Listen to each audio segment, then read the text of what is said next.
friends. It's almost midnight, and you've found your way to the PikeCast. Come along as we careen through the catalog of the most formative horror writer of our young adult days, Christopher Pike. From adult perspectives, we'll revisit these YA books our parents probably would never have let us read had they known what lie inside. We tackle one book per episode in a freewheeling and unbiased chat. So grab your battered paperback, pull the flashlight from the kitchen drawer, climb under your bed covers, and devour a good book with us. Greetings, fellow Pikers, and welcome to the PikeCast. I'm Cooper Beckett, and I'm thrilled to be joined by my lovely co-hosts. I'm Becca. Hi. And I'm Cassie. Hello. And today we are digging into Christopher Pike's 1994 book, The Midnight Club. And we're going to be dissecting it in great detail, spoiling each and every plot twist, so consider yourself warned. If you're enjoying the PikeCast, please leave us a review on the podcast service of your choice. It greatly benefits us. And let's all give a welcome to our guest Piker this week, Jessica Guess, author of the wonderful novel Cirque Berserk. Delighted to have you join us, Jessica. Hi, I'm delighted to be here. This is really, really awesome that we're getting to talk about Christopher Pike today. Well, about this book at least. I mean, if you have insight on the mysterious man who is named Christopher Pike, you are welcome to talk about him as well. I wish. He is elusive at best. So I have a few questions for you, Jessica, before we get really into the book tonight. How did you discover Christopher Pike? I just discovered Christopher Pike through, there's this book that I read when I was really, preteen to teenager, early teens, called 13. Oh, yes. Yeah, so it's 13 Tales of Horror by 13 Masters of Horror. And you've got R.L. Stein in there and Richie Tackersy Cusack in there. Mm-hmm. And yeah, I mean, just like everyone who wrote for the Point Horror series, pretty much. Exactly. They basically wrangled them all up and they made them, I guess, donate these stories to this collection. And Christopher Pike's was the first and last story in there. It was called The Collect Call, and there was part one that was like the opener and part two that was like the last story in the book. And I remember getting the book, one, because it had an awesome cover, but then also I was a big R.L. Stein fan, and I was like super excited to read R.L. Stein's story, but then I read Christopher Pike's story, and I mean, I loved a lot of the stories in there, but Christopher Pike stood out to me so much, like especially stacked up against the other ones, because it was just more, it was so haunting. It was a really haunting, disturbing story, both parts of them, but especially the first part. So after I read that, I started to try and get everything I could by him in the library. So that's kind of how I was introduced to Christopher Pike. And how long ago was that now, do you think? Oh, man, I was 11, 12, 13, around that age, and I'm 30 now. So 2003, 2002, yeah. So what, in all that time, what is the thing that keeps him on your mind? I guess, especially lately, I've been trying to return to the things that, like, got me into reading horror, right? Mm-hmm. So, I mean, I've always watched it ever since I was too young to watch it. but I've been thinking more and more lately about, like, because I'm a writer. I write scripts, but not professionally. But I more so write, short stories and novels and things like that. And I've been thinking, what made me want to write like this? And it wasn't Stephen King, because I didn't start reading Stephen King until I was in college, and I had already been writing horror for a long time. But it was R.L. Stein, Christopher Pike, Carolyn B. Cooney, all these writers that I read in my teen years. And I kind of wanted to just see what was it that got me into it? What was it that got me into reading these novels, and these books and stuff like that? Well, that's awesome. Okay, last big question here. If you had one Pike book that you could point to and say, that's my book, what would that be? Oh man, it'd probably be Remember Me, because that was the first one that I read from him after I read 13. Nice. And that's the one that sticks out in my head the most when I think about his books, is Remember Me. I love Very that cool. one. Yeah. Well, let's talk about The Midnight Club, which is his 1994 book. Dive us in. Okay, A Ghostly Vow. Spence sat up, but that's why these discussions are a waste of time. We don't know what it's like to die until we die. Maybe the bright light that people who've had near-death experiences see will turn out to be nothing more than the brain's last attempt to stave off the horror of non-existence. He paused. It's a pity that the first one of us to go can't come back and tell the others what it's like. Sandra made a face. That's an awful thought. Spence wore a strange expression, as if, even though it was his own idea, it shocked him. What's awful about it, he asked. I think it's the best idea this club has ever had.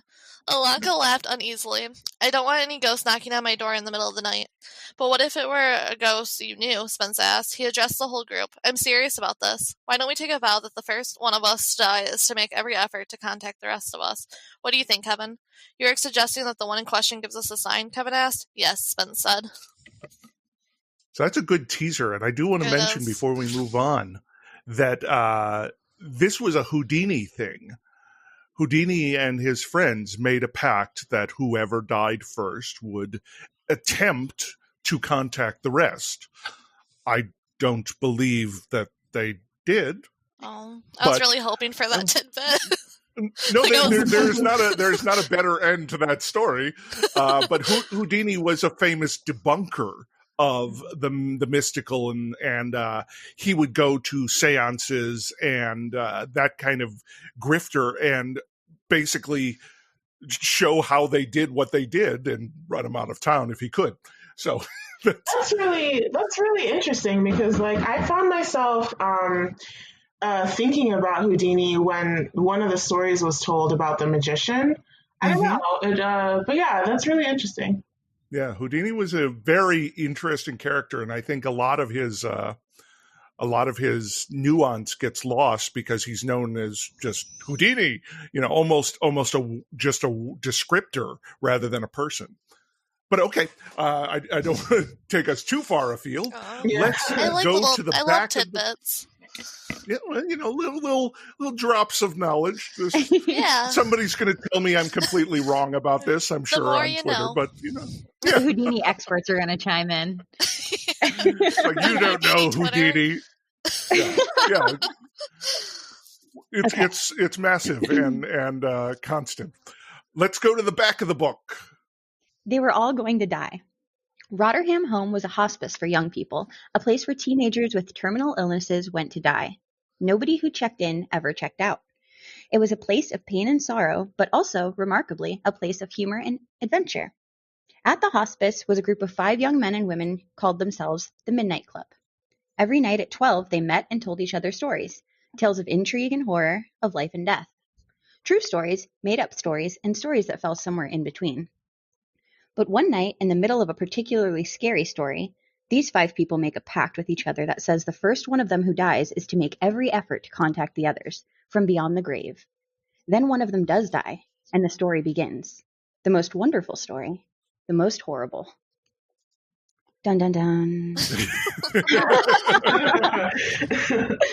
Okay, so our first question is, did the teaser and back of the book accurately capture what is inside this book? No. No. I have some I'm mad about it. Yeah. Can I just say that, like, when I first read this when I was a teenager, this actually was my least favorite book. Yes, me too. Because I felt tricked. And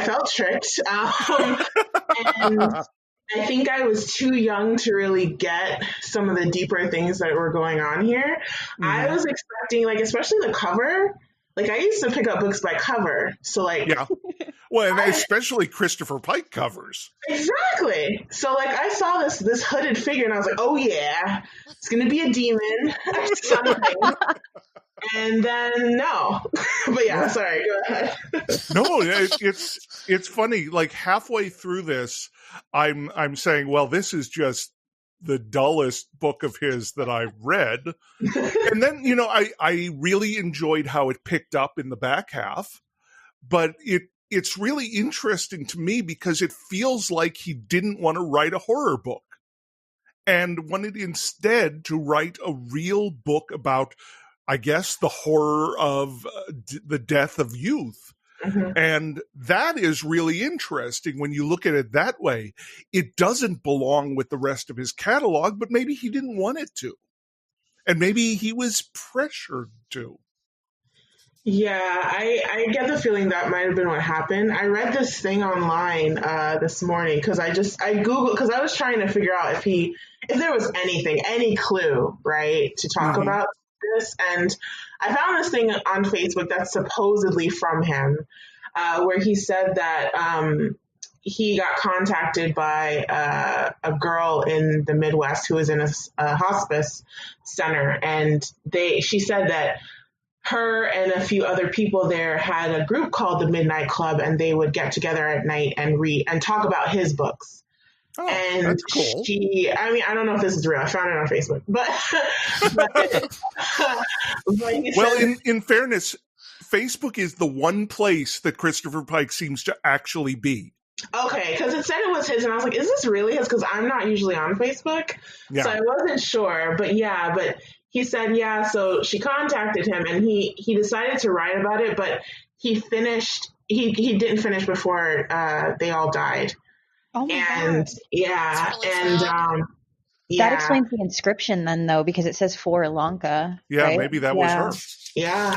And that maybe also explains why it's maybe a little bit less horror and more of a tribute, maybe almost, or like a sweet sort of, I don't know, love story maybe? I don't know. I don't know if that's exactly right, but it's more love story than I think most of his other books are. Yeah, I think it's love, and it's also really talking about spirituality, Oh, yeah. Yeah, this one has a lot of that in it.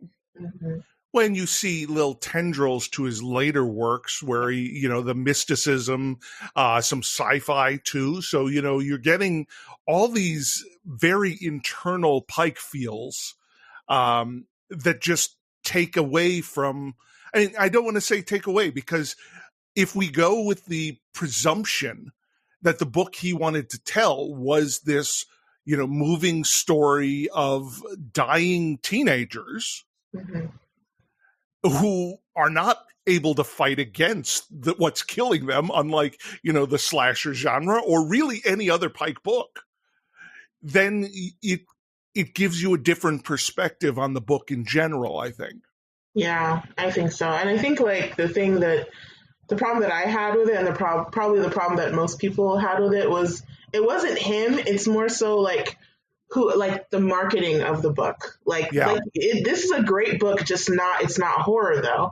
So the thing to try and trick his fans into reading it, or his followers into reading it, by kind of like setting it up to make it feel like it, that's where like the betrayal, I guess, comes from for us. Right. Yeah. And along those lines, I would say that has got to be a publisher thing. Yeah. Because it's early enough in his career still that he probably couldn't say, I want to write something completely different. Mm-hmm. Like Eyes of the Dragon from Stephen King. You have to have significant clout to be able to completely change lanes. And if they wanted to market this as part of the Christopher Pike horror series, that's his way of getting this into the world. So there's that. Yeah. Shall we move to the Midnight Club and talk about our characters? Yeah, sure. Let's start with Ilanka Pollock. And I I struggled with that name. I wondered if it was a misprint when I first read it. But no, Ilanka Pollock. So she's an interesting main character. Did we like her? Did we not like her? Does anyone have liked thoughts? her. I thought she was a bit too daydreamy for me, like a little bit a little bit too floofy mentally. Like she had a lot of thoughts that were very pretty and frilly. And I don't relate to that because my thoughts are not like that. There were definite moments for me where I was just like, wow, like is I don't know if this is like how teenage girls think really, but I mean, also I've never been a teenage girl who's like on the edge of death with a terrible, disease. So maybe that makes you a little more romantic and pretty sounding. Yeah. And I enjoyed the fact that, like, I thought she was a nice girl. Like, at the end, when she's kind of helping everyone's last wishes, she spreads Kevin's ashes like he wanted, and then she even talks to Bill for Anya. Like, I thought that was, I don't know, like, I thought she was a good girl. She was nice. Yeah, I thought so too. I thought it was, I think like one thing that the book does well is talk about like the different ways that people can go about dealing with something like this, especially teenagers. And her like holding on to any ounce of hope, I think was like, she was kind of like in this denial for a very long time in the book, like she's getting better, she like, I mean, I don't know how good her wig was, but her like thinking that probably nobody noticed and things like that. Like she kind of just wanted to, in her head, in her mind, just remain as healthy as possible and think that everything was getting better when it's like, girl, you're in a hospice. Whereas like, I feel like Kevin and Anya, they've already accepted what's happening to them. Whereas like, she seems like she really wants to fight and like look for any sliver of hope, and pretend that everything's fine. So I thought at least that was a realistic way to show like the different ways people react to something like that. Let's move on. I mean, I also really liked Ilanka just as a character. I have to say her past life stories bored the shit out of me. I mean, I tried so hard, but it's like nothing really was happening, and they just felt so long. They did. Yeah. Does it seem to you though, Cooper, after like maybe having the possibility that he was writing this for those kids there, does that make it does that make you see it any differently? I don't know. I mean, they're still boring. Like, I think it's great, and if these kids had those feelings and those beliefs, and that's wonderful. It just was not compelling storytelling to me. Yeah. Yeah, like I agree, especially if like we were talking to teenage Jessica, she'd be like, yeah, no, like it really wasn't. But this time around, I think because I kind of knew what I was getting into, I think because I knew what I was getting into, I was trying to look for anything else, right, to make sense of this. And I, for some reason, thought about, what's that? 1001 Nights, that Arabian Nights. Yeah, Arabian Nights. Yeah. So like, I thought about that and like the setup of like these teenagers telling these stories every night, right? The frame of it to like lead us into these different stories, and how like hers especially seem to link to one another in a way because they are like her past lives. Yeah. And I don't know, I guess I was thinking about that and I was like trying to draw some kind of connections. Maybe that's the grad school in me. Trying to like see some kind of connection or anything like that. But I agree with you. Even the way that they were told, they were all summarized, right? Yeah. They were all told in summary of her just like, this happened and then that happened. And it's like, that's the most boring way to tell any kind of story. Very, very true. Whereas at least I think Anya's was probably my favorite. And hers was not told like that. It was like action happening in there, not so much summary. But I don't know. I didn't really know what to make of that with Ilanka. It was, I mean, I feel like I was partially outside influenced in my feelings of these stories because I watched a horror movie called The World is Full of Secrets last week. And it is a movie about young girls telling each other stories. But unfortunately, one of the stories is a single unbroken 20-minute shot of a girl telling a story, mediocre. And So, like, the whole time you're just waiting for the story to get better or for them to cut to a reaction shot or just give us something as an audience. Give me something that shows you care about the audience. And so when I was reading this, it's just like, oh, this is just the same shit. It's just, I mean, come on. Who is her audience here? What is she telling? Yeah. It was just frustrating to me. And you know what's interesting about it is her dreams were far more compelling. Because they seemed like philosophical discussions where her stories, which are supposedly the same thing, I guess, were just these endless summaries. It's like they were reading a back of the book that never ends.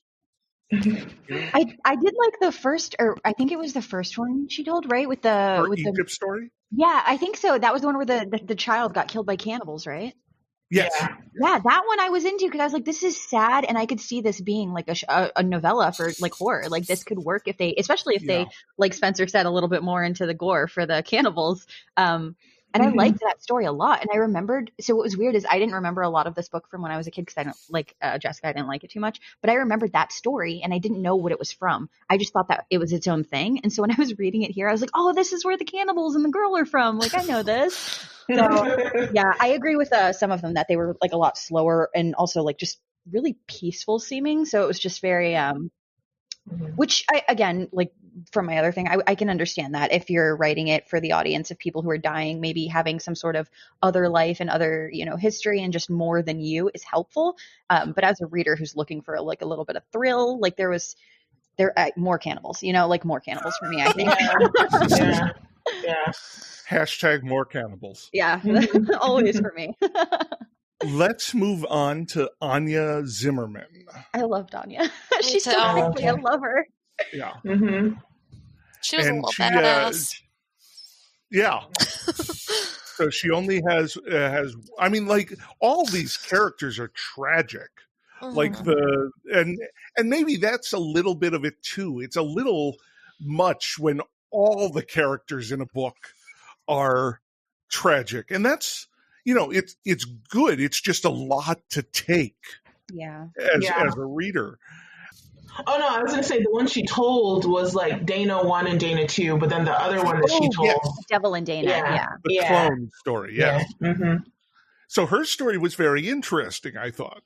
Mm-hmm. But again, all these stories almost felt like they should have been their own books. Mm-hmm. And whenever a writer does this kind of thing, I do wonder, did he just go through his story ideas folder and say, I'm probably never going to write this one and put that in?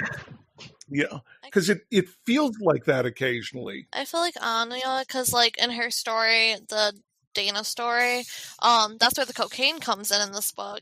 And that's true. Yeah, and I feel like maybe she should have been a sugar sister and die softly. That's what I know. Well, she can be a spiritual sugar sister. I think she is. I truly. Dana, the cheerleader. Love it. I liked that with their stories, especially they seem I know that we talked about in Whisper of Death that they had those stories that sort of had like double meanings or symbolism for the characters. And I really like that this is the book that we're following that one with, because this one kind of does a similar thing where the stories do kind of have to do with them. Like with the Devil and Dana, she's struggling with herself because she's internally conflicted, and she has been even since before she got sick. Like there's something that she's been struggling with, like feeling not worth good things, feeling like she doesn't deserve good stuff. And so having like the story be about this girl who basically ruins her own life, and like not only just her life, but duplicates herself and ruins it for herself twice over. Like that was I thought that was really good. And I thought it was, I mean, I'll wait for Spencer to go into his as well, but I liked that the stories really had to do with the characters, and they were more horrific than the thing that was tying them all together, which I did not like. But I think the horror of death and of these kids being sick is kind of, it's sad too. So I don't know. I'm conflicted. I liked it. I didn't like it. Yeah. I think for Anya, my thing was that like I thought she was the only character with up until the end, she was the only one with like some more depth than because like Ilanka is pretty much the same person throughout the entire story. She does that one thing with Kathy that's supposed to be all big and bad, but I'm like, I give you grace for that. I don't know. I like how she's like, it'll be your fault, bitch. And I was like, damn. She was crazy. Right. And like, I mean, I know we're going through the characters, was like Kevin, I didn't really see him as anything but what he was, like what he presented himself to be. Mm-hmm. But like Anya, she's prickly all the way through, but there's some depth to her when she does tell the story about what happened with her and Bill. Like you can kind of see the conflict within her and how like she's fighting with this guilt, she's fighting with this pain that she has, she's fighting with this knowledge that she's going to die, and yet but also she's reading the Bible in the beginning, like it's like, so I don't know, her character seemed a little bit more well-rounded than the rest of them to me. I agree. Yeah, I agree. The theology is kind of weird in this book. Like it seems to be, and you know, this is a perspective from perhaps a well-rounded writer who's not just writing from his own theology, because it brings in the Bible, it brings in the Eastern mysticism, it brings in ancient ritual and pagan feeling, and it has a lot of notion in it. Mm-hmm. And I think that's one of the reasons I enjoyed the second half of the book a lot more than the first half, is it finally felt like it was cohesing around these ideas rather than them just being so scattershot in the beginning. Like, oh, and here's the Bible, and oh, and here's this. It's like, well, okay. And Ilanka has that weird paragraph about Judas. And it's just like, whoa, that's out of nowhere, and major theology there. I wanted to discuss Anya's like broken clay leg. And how at the end, like that is like, the sign of like when the leg is not broken anymore. Like, do you guys think that maybe like when she died, that she was giving that sign and like kind of showing like, hey, I'm whole again because I did what I had to do. Like, I told you the story about Bill. I don't know. I'm just kind of rambling off right now, but I feel like there was like deeper meaning besides the fact that that leg was a sign. Like, I feel like she was trying to say something from the other side about, hey, I'm whole again. Like, I'm complete. Oh, I agree that that's probably the intent. Okay. That's what I was thinking. Can I just mention about that too, though? I feel like I can't speak from personal experience, but just reading this now as an adult, I feel like that's maybe a little bit problematic, like a little ableist kind of. I don't know if I'm the only person that came across that way, but like, I feel like she could have been whole with only one leg. Like, that's not really, not anything that you're saying, Becca, but just how it came across to me in the book itself. Like, I was like, how was she any less whole before? Like, I guess she was sick, and so I understand that, and that she had bone cancer, and that was, you know, maybe that it was a symbol that she no longer was sick and she was, you know, whole in that sense. But I don't know, that just, I just wanted to mention that because that was one thing that I was like, when I was reading that now, that never would have occurred to me as a child. Right. Yeah. Okay, let's talk about Spencer. I liked Spencer. He had the most interesting stories, I think. Definitely. Mm-hmm. I don't think his character was as developed as it could have been, or maybe as he deserved. Like, for example, there was a lot of talking about Kevin, and I was like, dude, I don't care about you. Let me talk. Like, let's learn more about Spencer. Like, he was more interesting to me. And I don't know. I wish there was more of him. Like, I loved his stories, and I loved that they were about killing people, you know, which he felt like he had done because he had, spoiler, but he had AIDS instead of. Emily, this is all spoilers. We can talk about the AIDS thing. I was so bad, but he definitely had AIDS, and he was hiding that from everybody. He definitely had AIDS. Yeah, and because you don't find that out until the end too, and the whole time you're thinking he has, what was it, brain cancer, right? Yeah, which is such a leap too. And it when you think back on it, they're like, oh, here's all these little things like that don't line up and that don't make sense for brain cancer, but bam, you don't know that till the end. Right, that was a twist for sure.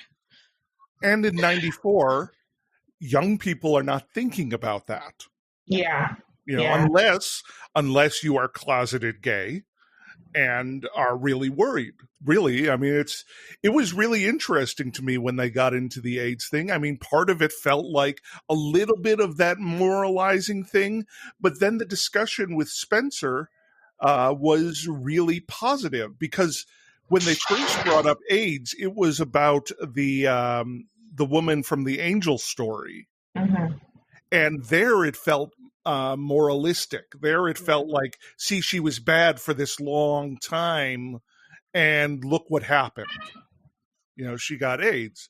But then when Spencer has it, we actually have a legitimate discussion about why being gay isn't something to be, ashamed of or regretful of, and how even if you were the cause of Carl's death, which you probably weren't, but even if you were, it's not your fault. Yeah.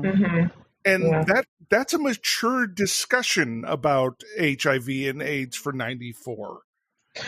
Yeah, I think so too. The only thing I would have said about this was that, like, the kind of going back to maybe things being a little problematic. The whole thing of, I don't know about the whole thing of holding that off to be the big surprise at the end, if you know what I mean. Like, just because, like, I understand why someone would hide that, especially back then. But I'm just saying, like, today, if like it was written today, and I mean, maybe someone would still feel the need to hide it, but like in terms of a story, today's audience, would they have like reacted the same way? You know, I could just see that being like, wait, like this is not something like spoiler fodder. You know what I mean? Right. Yeah. Exactly. Real. Yeah. Yeah, if it was written today, like, it would have seamlessly been put into it. Like, maybe it would be a surprise to another character in the book, but I don't think it would have been like, hey, reader, guess what? He's gay. Like, it wouldn't have been like that at all. It would have been like, there would have been hints at least throughout it, I think. So it is, like, kind of neat to look at it from, like, the 90s to now. I think it's really sad too, like just in the context of the story, that he's literally dying and he's surrounded by other people who he cares about and he trusts to an extent, who are also dying. And even then, like, he doesn't feel fully comfortable being himself and not pretending that there's a Caroline writing to him. And it's so sad. Like, he's such a sad character to me, like not in like a sad, pathetic way, but just like my heart, like poor Spencer, like he's had a rough time. I will say also, just in back onto the problematic bit a little bit, I don't want to gloss over or ignore the fact that he knew he was sick and did not tell the person he was having sex with, because that's very irresponsible. And that's a problem.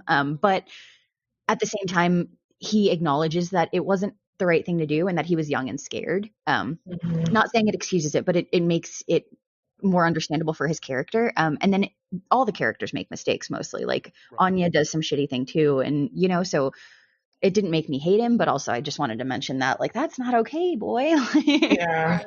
And that was a very common thing in that time, because there still wasn't a lot of knowledge, and there was so much aggressive discrimination against people who were positive that it just became something that people didn't talk about, even if they were, because they were so afraid of never feeling love again.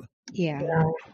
And so it is definitely a problematic character trait, but it is one that I feel like is especially understandable from the perspective of time.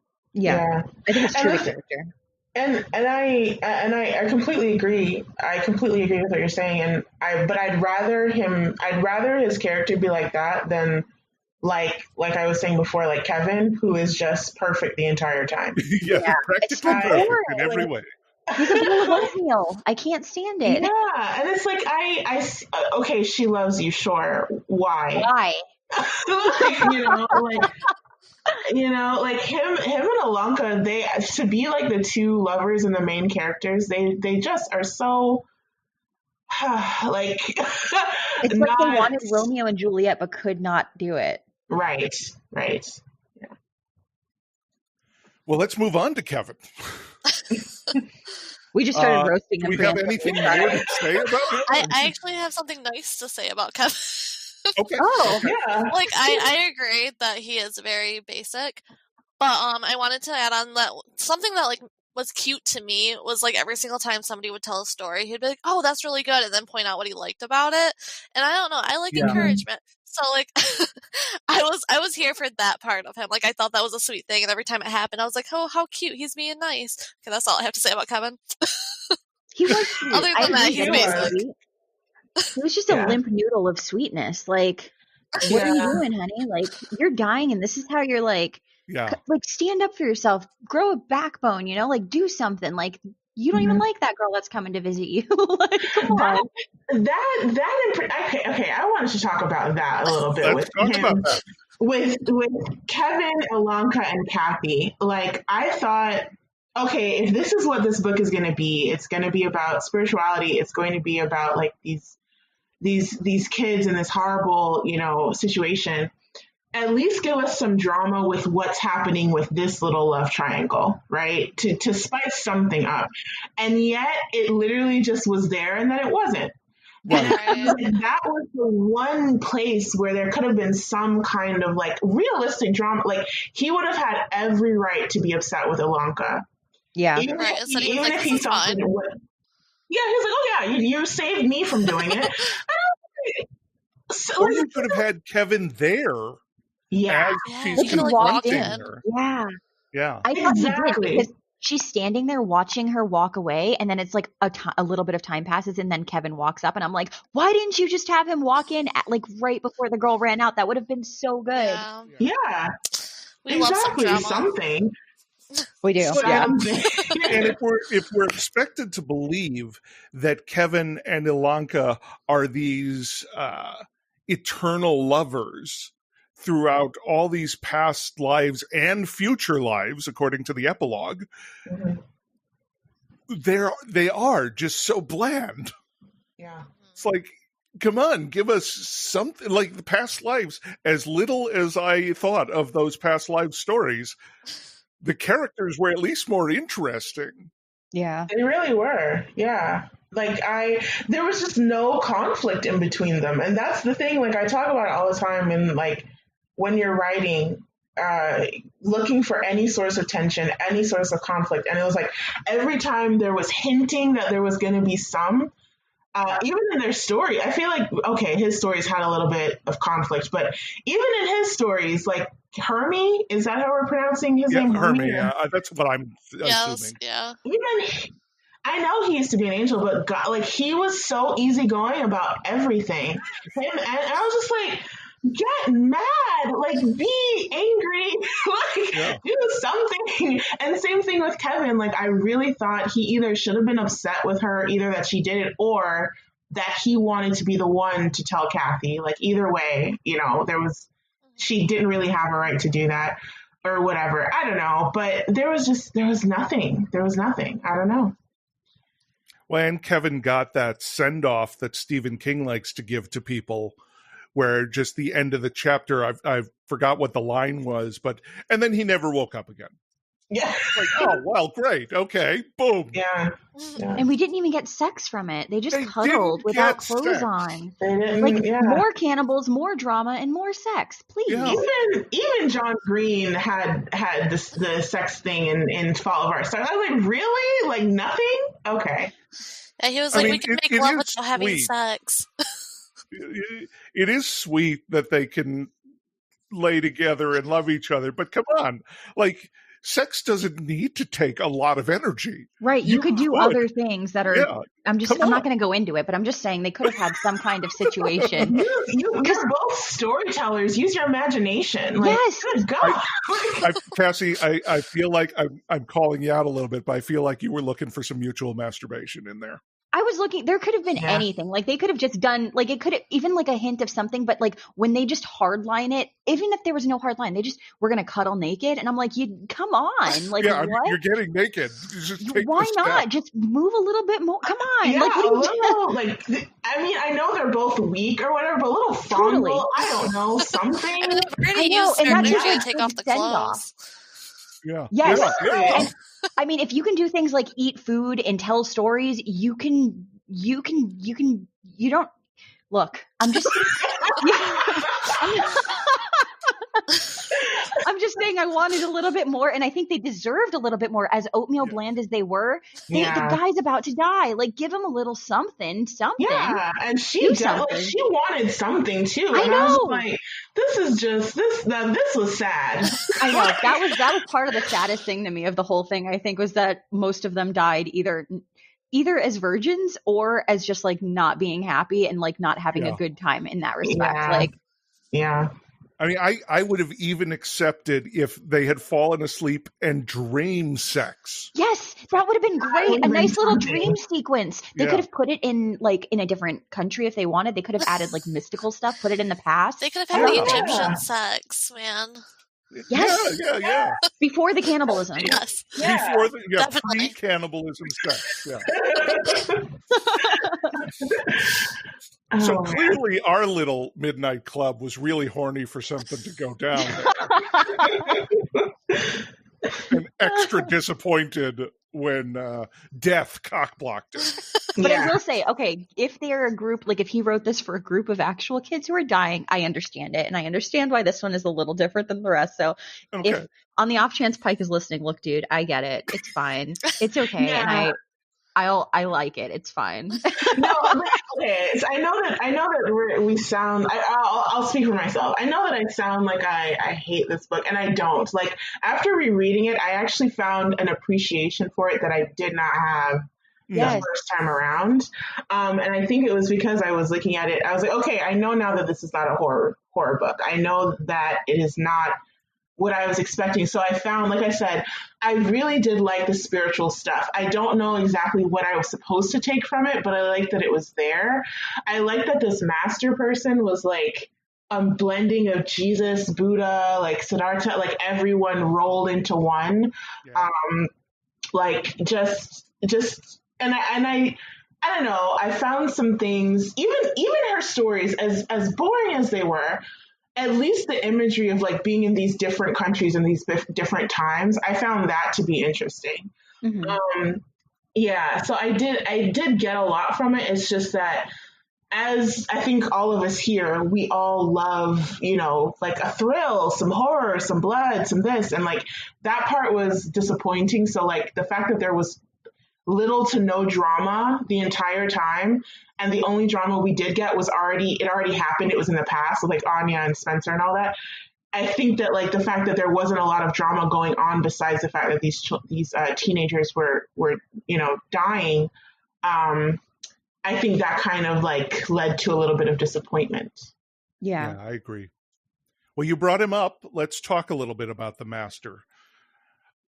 I've been watching. I've been learning a little bit too much about NXIVM, the cult. I've been watching The Vow, and if you don't know what this is, you should look it up. NXIVM, and the master. You mentioned Jesus, Buddha, all those. I was also getting Keith Raniere vibes there, and it made me very uncomfortable. And it's not Christopher Pike's fault, but I was uncomfortable. Yeah. He's got so this isn't the only book. So he has a lot of books that have a lot of spirituality stuff like this in it. And so the master is like a reoccurring I don't know, not character concept. So much, because obviously, yeah, exactly, concept. That's a really good way to put it. And so I liked that there was a little bit of that here. Because some of the other books deal with it a lot more. Like it's more of a it's more important to the story itself being told, whereas this one was kind of like, here's a little sub story in the story, so I liked that about it. I'm not familiar with the thing. I just wrote it down so I can look into it, but I'm not familiar with the thing you just said. You have a journey to go on. I'll send you some links too. Yeah, please. It's on what, HBO Max or something? Yeah, I have it in my queue. I'm gonna watch it. A friend told me that it's a ride, especially because it's shocking. Yeah. It happened like 2 years ago. So it's still, so it's like, we're so far removed from things like the Manson family, but this is a cult that's there. Like one of the people just got convicted last week. So no. Yeah. But I don't want to turn this into a NXIVM podcast. Let's talk about Sandra, who is the token fat, unpleasant character. No, I don't know if she's fat so much as that she's just healthy weight, She's whereas healthy. they're all Oh, emaciated. okay. That's what I think. Yeah, because I read it the first time when I was reading that, and I was like, did they just call her chunky? Is she our chunky one? But then I think I don't remember exactly how they word it, but they say like she's not big, she's just healthy weight compared to the rest of how they all look. Yeah. Yeah. It says, I'm And rereading my quote. Yeah. And that's a hint too about like the thing that's Yes. happening, because like I didn't remember from like my long time ago read, I didn't remember that one of them gets better or it was misdiagnosed. So when they said that there was someone there that was misdiagnosed, I was like, oh, it's her. It's definitely her. She's healthy looking. She kind of doesn't even fit in anyway. So I kind of knew right off the bat that it was going to be her. And I forgot she existed. well, she isn't a very substantial character. No. Yeah. Because she doesn't fit in, so she doesn't tell a story, so she makes very little impact at all. Yeah. I thought on rereading again, like once again, because I didn't remember, I thought because they kind of hinted that she was more religious, right? Mm-hmm. And I thought, oh, is she gonna be like that lady in what's that, Steven? In The Mist? The Mist? Yeah, I was like, oh, is she gonna be like just like there with her Bible, like, you're talking about Satan, and like, and when, like you see, my head always goes to extremes. No, she just was a Christian. She is. That's Mrs. Carmody, right? I think so. She is the most extreme religious character, I think, in King. So. Oh man, but yeah, no, like she's just a regular Christian. Yeah. Not going to try to kill anyone for God or anything. No. Let's move on to Dr. White, the John Hammond of the ward. Who's John Hammond? I'm sorry, that's Jurassic Park reference. Oh. I'm sorry. When you said it, I thought that there was like an actual, like a famous, not like a famous person, like a figure in the history. And so I was like, wait, I don't know this one. Hang on. But now we're going, I can get into some Jurassic Park. I thought of John Hamm. So yeah. I think that's who I was picturing. And I was like, wait. But see, which John Hamm did you think it was? Is it 30 Rock goofy John Hamm, or is it intense Don Draper John Hamm? Could be. I thought of those memes I've seen of him like coming out of like Whole Foods or something, just like really really happy. Okay, well, so my segue was terrible. We all admit that. I'm sorry. No, it's fine. Dr. White had a daughter that was young who died of cancer. Jesse. Yeah. And that is why he started this. So it's a really nice, benevolent character. And he tries so hard not to let Ilanka get her hopes up. Can I say that, like, when I started reading this book, and they were talking about how, like, they had to, like, keep replacing, like, who's in each room because people obviously die and more people come in. I was thinking this was a totally different book, and I was thinking what was going to happen was that, like, the doctor was going to, like, be murdering people or something to make more room in his place. And then I kept reading, and I was like, that is definitely not what happened. Or experimental surgery. Yeah. I thought it was going to be a little bit more brutal, like, but no. Yeah. He was just a nice guy. Yeah, He was just nice, yeah. Nothing suspicious. I mean, that's maybe what a lot of these characters have in common that makes them a little bit more mellow is they are nice. Mm-hmm. And that's kind of it. We do have, now that you've pointed out that Sandra is not the fat character, I do have a fat character for us. It's Nurse Shredder. Shredder was head nurse of the day shift. She had a backside as broad as the moon and hands that shook like the California coast on a bad day. I mean, fat, but also just delightful noir writing right there. Yeah. And she's not actually a real character because that's her only mention, I believe. So we don't even have to go into that unless you all have strong opinions on it. I honestly almost forgot about her. So I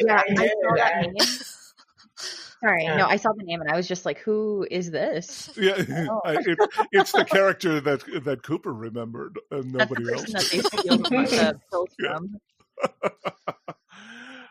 Okay, we're going to take a quick break, and when we come back, we're going to get into Remember Me, our overall plot discussion. I know we've talked a lot about the plot, but we'll be right back with more on the PikeCast.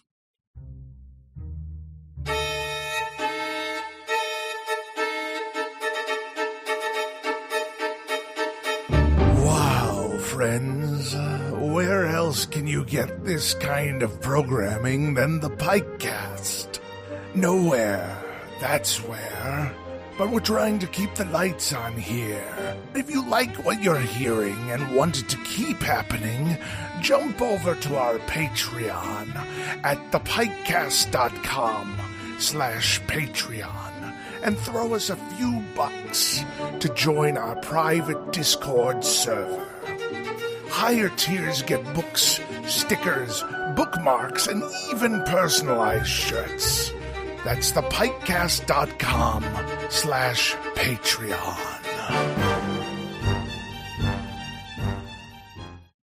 We would like to thank our patrons of the PikeCast who enabled us to keep doing this.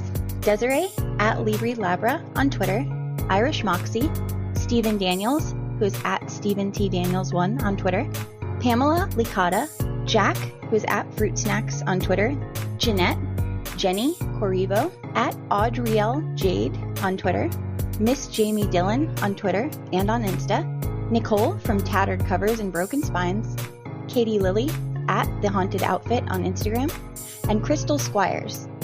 Thank you all to our wonderful patrons, and if you'd like to join the Piker patrons, you can do so at thepikecast.com/Patreon. Hello, Pikers. Are you enjoying the PikeCast? Good. Do you have Pike books at home? If so, show us on social media using hashtag #ShowUsYourPike. And welcome back to the PikeCast. Now we're moving into our section called Remember Me, where we talk about the overall plot and really get into the nitty-gritty here. If you remove the stories, let's say that we remove all the Midnight Club stories because they are diversions from the plot. This is a very sad story about kids coming to die, and marks 3 for 3 books where the main protagonist is dead by the end, and not only the main protagonist, all of them. Yeah. So, wow, that's. I mean, I'm not sure what our next book brings, but I wonder if this is just a thing now. Cassie, can you speak to that? I mean, I don't remember so many of the protagonists dying, and which, to be fair, the one that I remembered the most was Whisper of Death. So Sure. maybe it's just that I blinked that out for some reason. But the ones I like a lot. I do remember important people dying, but I just didn't remember it being like this. And so now every single one we read, every person, the important people die, and it's just like, oh damn, did I miss this as a kid? Everybody died. Is that why I'm like this? So now it's part of the foundational character building in you, Cassie. Yeah. Now if nobody dies, I am not satisfied. I need important people to die. I need it. Yes, I agree wholeheartedly with that one. Okay, 2 things I want to say about that. One, as a writer, just hearing that stat, 3 for 3, everyone dead, or every main character dead, I'm like, now that's something to aspire to for me. I'm like, I like that. That's a stat. I want that stat on my record. So that's so listeners, you have a little peek into what future Jessica Guest book may end like. Yeah, just letting you know now. But then I was also thinking about how, I don't know, I think this really did set up some of my expectations for future books. I don't like when only the red shirts die in a story. Bly Manor is out right now, and like everyone loved The Haunting of Hill House, the first season. But spoiler, for just tiny spoiler, I was not satisfied because I don't think enough main characters died in that first. That was my main problem with it. I was like, not enough of you are dead by the end of this. Like, too many made it to the end credits, and I was not satisfied. So maybe it's Christopher Pike's fault. And, just to segue on that, I watched all of The Haunting of Bly Manor in the last 2 days. And you're not going to spoil it for me, right? Yeah, I will just say one thing. It turned into a beautiful queer love story. And I did not expect that going in. I did not expect that either. And so cool. I was, there's, as a queer writer, there's a moment where you see like, oh, are they going to go that way? Oh,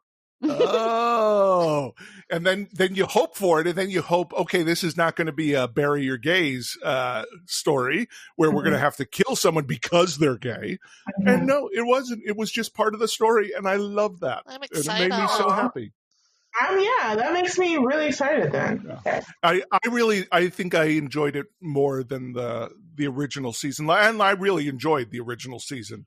It's not as scary; it's more melodrama, but the melodrama is rich, and that's I really like that. I do love my spooks, but I'm excited for it. Oh, and there's still creepy ghosts aplenty. I do want to read a quote from the book about the Midnight Club. It's the toast to the Midnight Club. May the wonder of its creative genius inspire many to take up the dark and dangerous and always erotic path of late night storytelling. And I really like that. Oh, I like it. So the stories in the book, let's talk about the individual stories.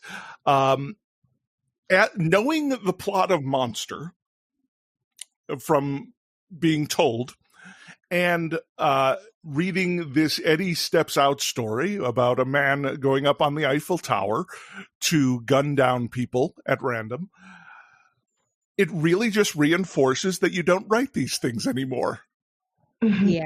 Because we live in a time where mass gun murder is so common, and it was more of a fantasy. It was more a bizarre happening back then. There was one or two. There were the famous ones, and it's interesting to me. What did you all think of the Eiffel Tower story? It was pretty extreme, honestly. Like, if I was reading that in a book today without any warning that was going to be in a book, like sometimes, writers will be like, hey, this book will have this like particular thing. But like going into it blinded, like today, I would be shocked, honestly, just with everything already going on. I thought it was kind of, I liked the story from the perspective that there was a lot going on, and there was action, there was stuff happening, and it wasn't just people talking somewhere slowly, quietly with magic, so I liked that of it. Really, that is the first half of the stories in the first part of the book, which is just people talking somewhere with magic. Yeah, and I think this one is good too because it you don't know it at the time, but like I said before, it kind of speaks to Spencer's own personal mindset and how he feels like he has caused somebody else's death, and like his body has been like weaponized somehow. And so I really liked that sort of, it's obviously very different being on top of an Eiffel Tower and shooting people because you're mad at your salty, like sad life. Yes. But I also, the one thing I didn't like about it was that weird little twist at the end where they're like, P.S. I had your baby and she's 20 years old now and she was asleep in the next room. That's why I went so quietly. I'm like, hold the fuck on. Yeah. That part was a little too much for me, but again, considering the character, he's like very explodey action. Like, I love this. Like, here's this. So I was like, okay, he wants a big twist. Let him have it. Go ahead, Spencer, with your bad self. Also, for that twist, I felt like he definitely shoehorned it in there because Anya kept interrupting him. Yes. And you think you know how this is going to end. Watch this. Yeah. I agree with that. I did. That was another thing about Anya too. I forgot. She kept interrupting him, and he was not rude to her. And I was like, oh, like that's really nice of him to like not be interrupting and being a jerk to her when she's being such an asshole. Like I like Anya, but she's a bit of an asshole. Oh yeah. Well, why don't we talk about Spencer's other story then? Sydney burns down his school. That was the magic one, right? Yes, the Yes. magician and the the setting the school on fire. Yeah, It gave me big Carrie vibes. Just like Oh, the yes. gymnasium Oh, yeah. and destroying. there's a passage in this story that I really liked because of how visceral it is, and this really made me think of the Pike stories that I connect with the most, like the Holt Skater Takes a Walk story from the last book. It's part of the magician's story. One evening at the club, he had Mary in that special box that magicians use when they supposedly saw people in half. Only this time, he had fixed the box so Mary's body was trapped lengthwise. As the blade cut into her, she began to scream. But of course, the audience thought it was part of the show. Even when the blood began to drip onto the floor, the crowd didn't know there was a problem.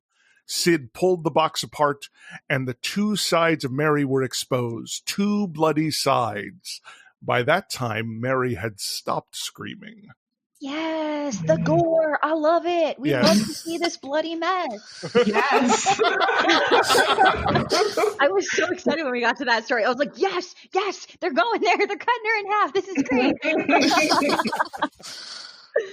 I do have an issue with this story, as there are uses of semis, and normal people can't just get behind a semi's wheel and just drive it like any other vehicle. It's a little bit more involved than that. So going and getting a gas truck or the character that just drove a semi because if she was driving drunk, at least she wouldn't get hurt. That was literally the father's rationale. Was at least she won't get hurt if she's driving a semi So drunk. Yeah. That's I a like- weird feeling. Yeah, that I thought the same thing, especially about the gas truck or whatever. Like I was like, wait, so you just went and found that? Like just went and stole a tanker. Just like because that's easy. yes. Yeah. I think that Mary had kind of, okay, so two things about Mary. So one thing is, I'm not going to spoil it because it's a different episode, but when we get to Monster, I think one of the characters, I think her name is also Mary, and this story reminded me of Monster. And so it almost makes me wonder if maybe, I don't know if Monster had already been out by this point, or I just feel like he had the idea for this and went in a different direction to make Monster. And if he had fleshed it out, it could have instead been this story because there are so many similarities. And then I also feel like Mary has a very distinct like Alexa Close vibe from Die Softly. Yes, for sure. Where she's like, yeah, like kind of like a Black Widowy almost. Like she's not trying to kill like one specific person. She's definitely trying to get revenge, but she's so manipulative and cunning that she's making other people do it for her.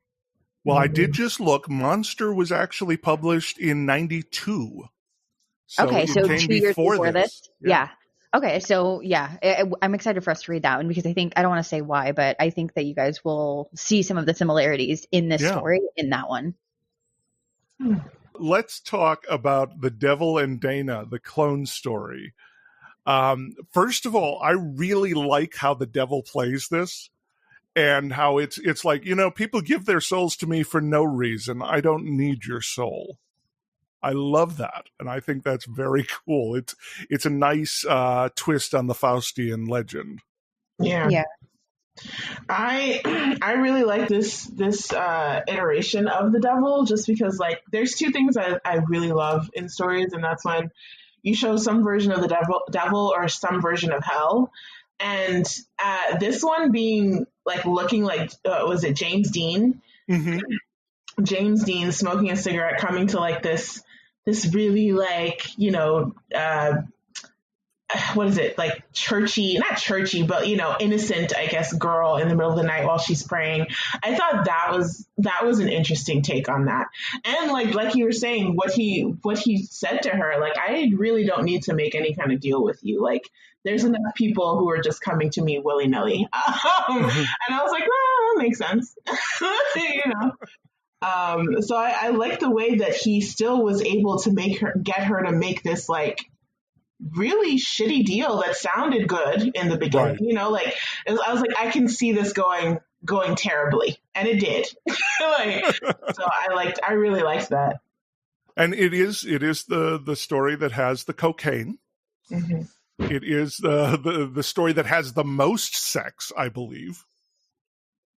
It has it has two great lines here, and they're both from the same paragraph. One of them is great for one reason. Both her mom and dad were so right-wing, they were like one-winged birds forever flapping in circles. And that just feels really good to read right now in this particular political climate. And that's all I'm going to say about that. That line stuck out to me as well, for the same reason. And this much like, I don't know if it was Cassie or Becca who said it, but like someone said that there was like a line that they didn't remember was from this book.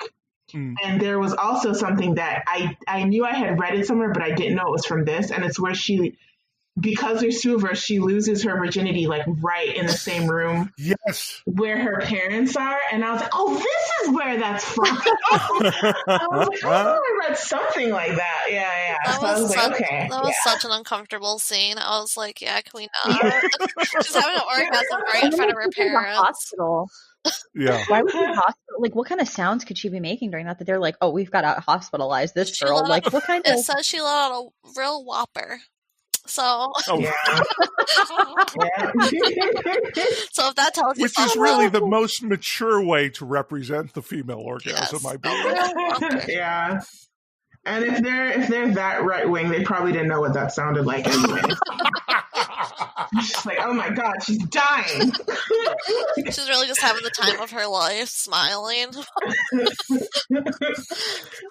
So what's great is that paragraph continues immediately after that sentence with, but Dana had a nasty mind, which tormented her constantly. She wanted to go out with boys. She wanted sex, drugs, and rock and roll. She prayed to God to free her of these base desires, and at the same time, she prayed for her desires to be fulfilled. What's God to do with that kind of prayer? The devil came to her instead. Wonderful. I really like that. She needed to get some Pike books so she could read them at home and kind of live vicariously with the kids. That solves all her problems. No devil needed, friend. Yeah. So that's a little peek into Cassie's early life right there, I think. I'm like, oh, everybody's having fun. Me too? No? Okay, I'll sit here and read about it. Yeah, that was me.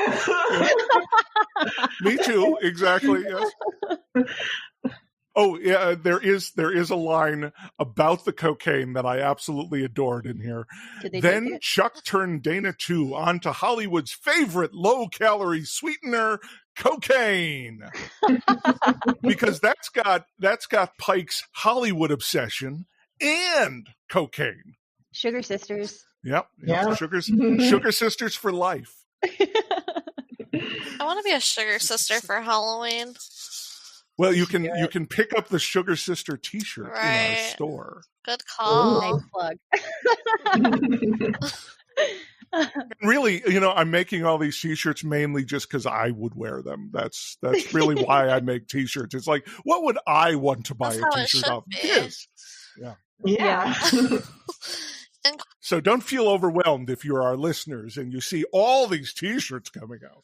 I mean, but you should definitely want to represent the Sugar Sisters, okay? Absolutely. And while you're there, also the PikeCast, and also you read Christopher Pike, and also the Midnight Club, and also True. Okay. Let's talk about the magic mirror. I liked this story. No, it's about this. I like this story. Yes. I don't think it needed 3-part telling. Like, come on. Like, not at all. This guy is so basic, and how dare you? Like, you're so presumptuous. These people who are dying don't have better things to listen to than the same story 3 nights in a row. That's what you have planned for them? How dare? I think he was like doing it to be nice though, because then he was like, "I did this for you, Alonka." I feel like he was like, tell it to her privately instead of cuddling without clothes on. Like, that's true, but also, like, it kept on going. I think, wasn't it because Like, if he had a cliffhanger, then, hey, we'll be alive tomorrow to talk about it. Like, I feel like that was him, like, making her think, hey, I can't die until I hear the end of this. That's how I see Maybe it. so it was like a But reassuring. but also Anya, she wanted to hear the end. Yeah, of poor girl that did not get Yeah. to. Poor Well, I Anya, mean, she missed out. in fairness, was the resolution that great? No. No, but at least it made the No. title make sense. Yeah. That's true. That's true. It was one of those things where the title was basically the end of the book, and it's just like, okay. Like, I guess. I kept waiting for a turn here. Like when the angel was mad at God, I thought about the other angel who was mad at God. Some call him Lucifer. And I thought, oh, are we going in that direction? Because that would be interesting. No, instead he becomes the most generous human being ever. So it's just like, okay, so you're a boring angel and now you're a boring human. It was like a retelling of the Giving Tree with angels, and I was not here for it. And I like the Giving Tree, but I'm like, dude, I've read this. Come on. I mean, all I could think about was Nicolas Cage playing the angel in that weird Meg Ryan movie. Oh, yeah. I don't even remember what it's called. I remember it was City of Angels. Okay, yes. Yeah. Oh, yeah. I've actually never seen it, but I'm really good at remembering titles for some reason. Yeah, I've never seen it either. I just know that Goo Goo Dolls song is from it. That's a good song, too. Yeah.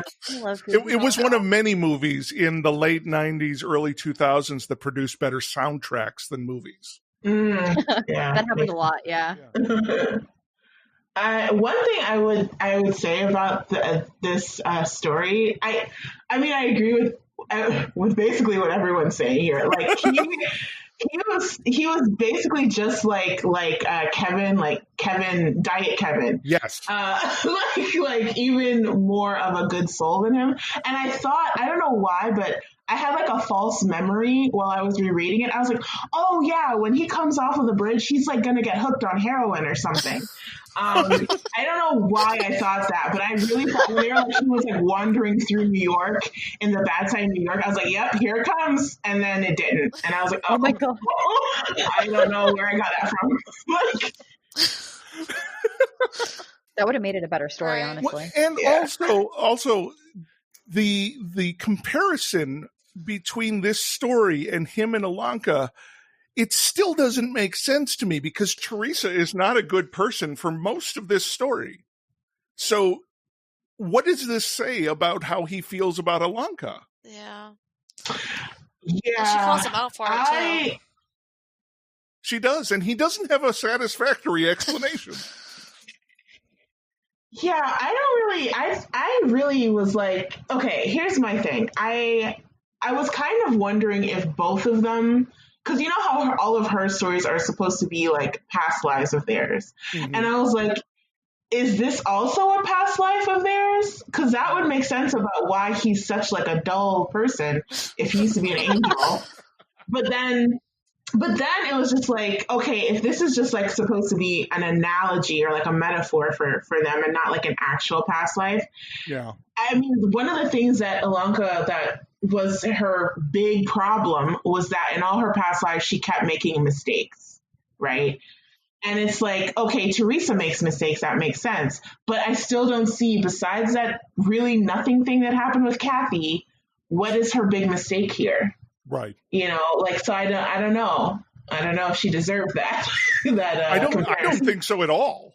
Yeah. I think so. They mention a little bit after too, like when she asks him, then they're talking about his story and she's like, does this pull from everybody? And he's like, he gives her kind of a vague answer, if I recall. And I think there are influence. It's not just about him and her at that point, because like that about the cheating, like there are influence from Anya and from Spencer and from like there are other people in there at that point. So I think maybe that story is more so not like her, because she seems so focused on just him. He doesn't seem so focused on just her. He seems like, and like in the stories, like how the mother of the child had other worries, like they were close friends, but she had her own shit going on. Right. And I think that's kind of what was happening here, where he's like, yeah, he cares about her and maybe loves her or whatever for whatever reason, but you know, there are these other people too, and he's also got this other life, and there's Kathy, which I think kind of keeps pointing back to the direction that there is something more, whereas Ilanka doesn't really have that. Like we don't get too much of anything that she's missing or Like it's not too much that her stuff is just Kevin, and dying. We don't, I'm going to make a really, I mean, forgive me, but I'm going to make a really terrible comparison right now. But Okay. she's a little bit like Bella from Twilight in a way, in that we don't know anything about her besides she really likes this guy. Yeah. And that is one of my biggest problems with Twilight, is that we don't know what Bella wanted to be. Like, we don't know what her favorite color is. We don't know nothing. And like, besides the fact that Ilonka, there's a story there, because Ilonka got found in a state hospital. That's where he found her. Dr. White found her in a state hospital dying because her mom was already dead. I'm like, okay, so what happened to the rest of her family? Why was she in the state hospital? Who was, like, she's a teenager. Who was taking care of her? Like, what? And like, why is she all alone? Like, I kind of wanted more from her actual this life than her past lives. Yeah. I agree. So, yeah. I do want to speak to that, because that is a common trope in teen literature, especially, where they don't give the protagonist deep character traits, because without them, your general 12-year-old can sit there and just completely project themselves into the character. Yeah. And I'm not going to come down on whether it's a good or a bad writing technique, because it does create easily devourable fiction, as the Twilight books have proven. It's more addictive fiction because you can believe you are them. Well, that makes sense. It's a thing that happens. And I really do feel like Ilonka is one of those characters where we get so little that, if you're reading this as, I can't speak to any of you ladies reading this as a young girl, but I can assume you would identify very quickly with the young girl who might be dying, Yeah, I remember liking her and relating to her a lot more as a teen than I did now. Where now I'm angry and prickly, so I was like, Anya, go girl. Cassie, I got to say, we love angry and prickly Cassie. Good, I'm glad to be here. Okay, let's move on to the eternal enemy, where we talk about the antagonist. There isn't one. Yeah, it's kind of just sickness, right? Or there is the global eternal enemy, which is death. You're right. We are all going to die. Period. No. That's so sad. So there's that. Let's move on to thirst, which is one of my favorite sections, a lot of it. where we talk about titillation and sexuality in Pike's world. Who would like to talk about the sex in stories, really, here? Well, can I read one of my favorite, sexual quotes? Of course. Okay, this one really had me cracking it up, okay?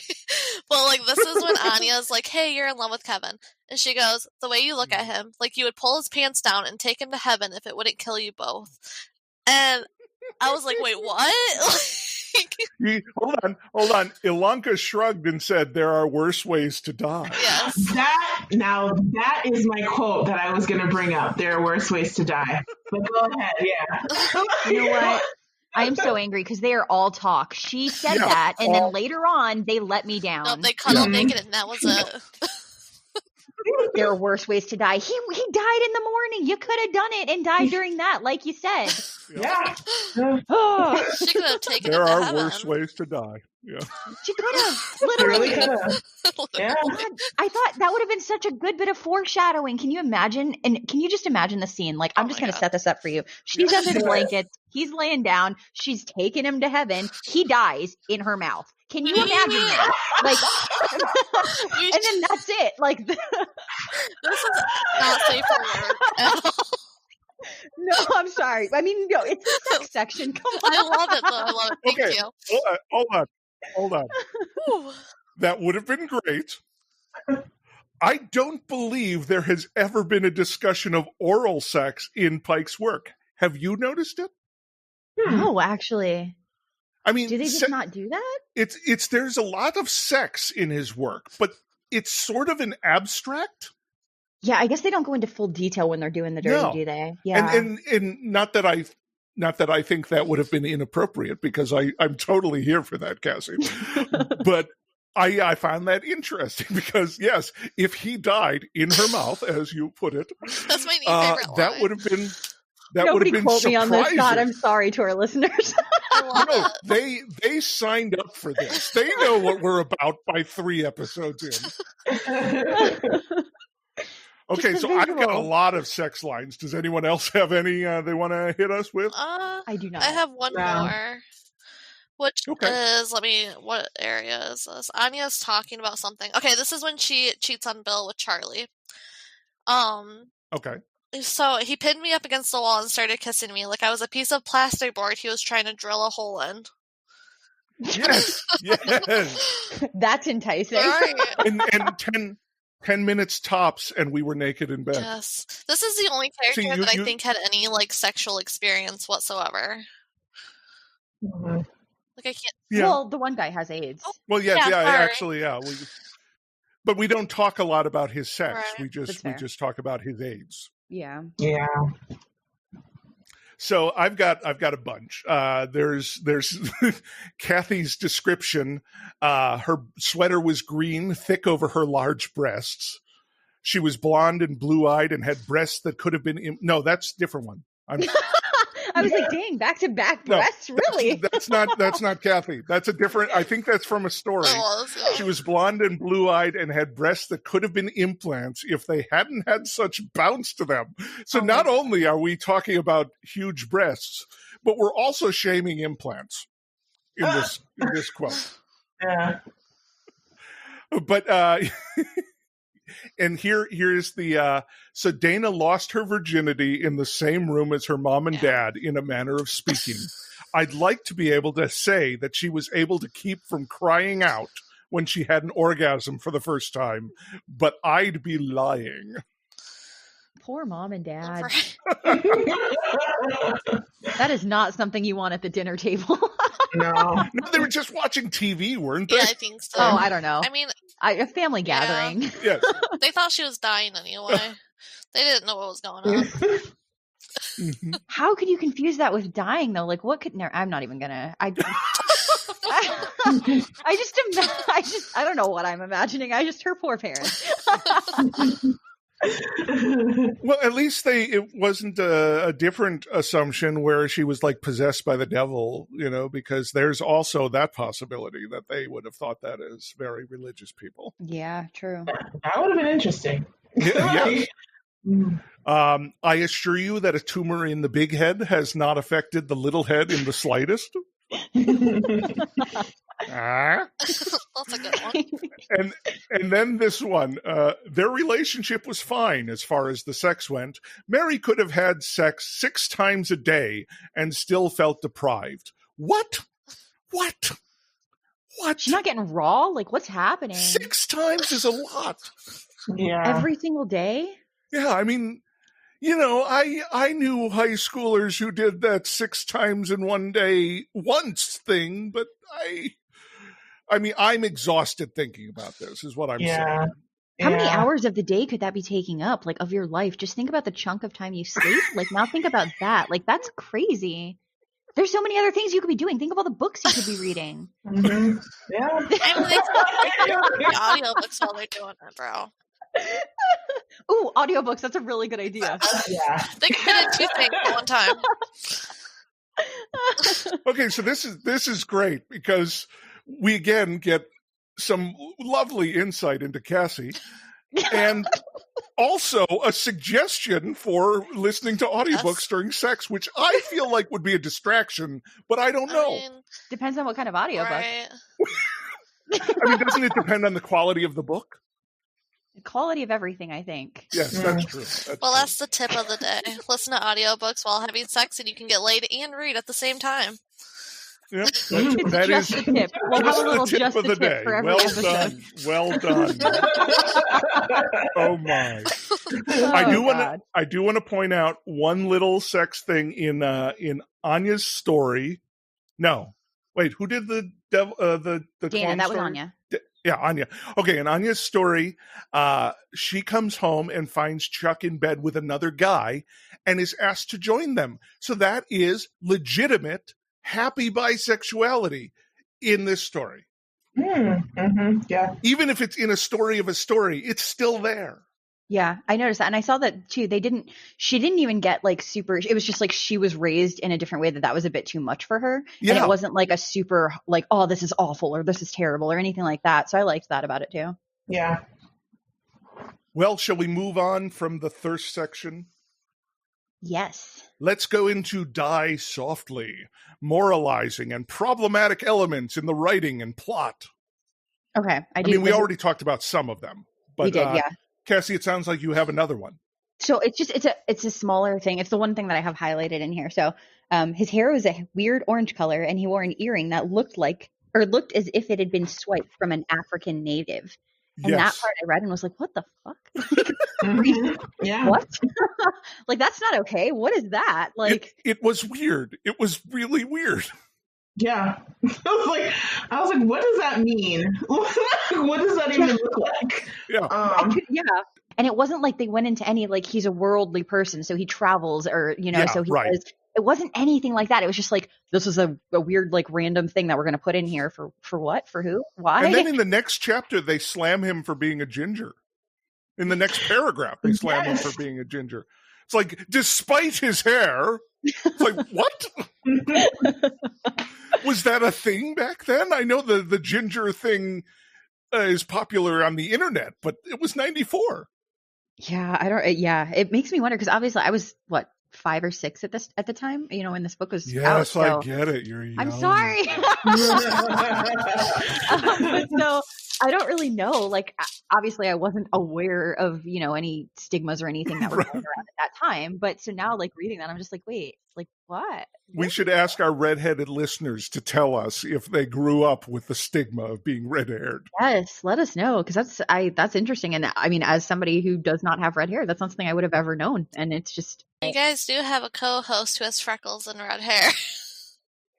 Oh yes. Well, so we do not discriminate against redheads. I am fond of redheads, Me in too. fact. So don't worry. I am not a ginger basher, which is the weirdest possible discrimination. To be honest, like I'm a fake ginger. Oh, sorry, Cassie. Oh.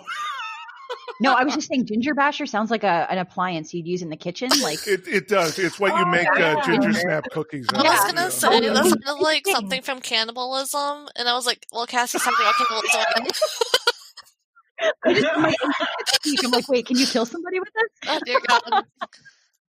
Okay, sorry, go ahead.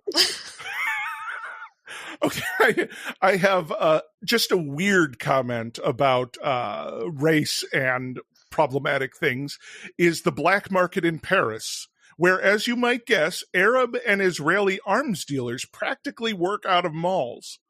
Yeah. I have never heard this about Paris before, that it is a place of Arab and Israeli arms dealers.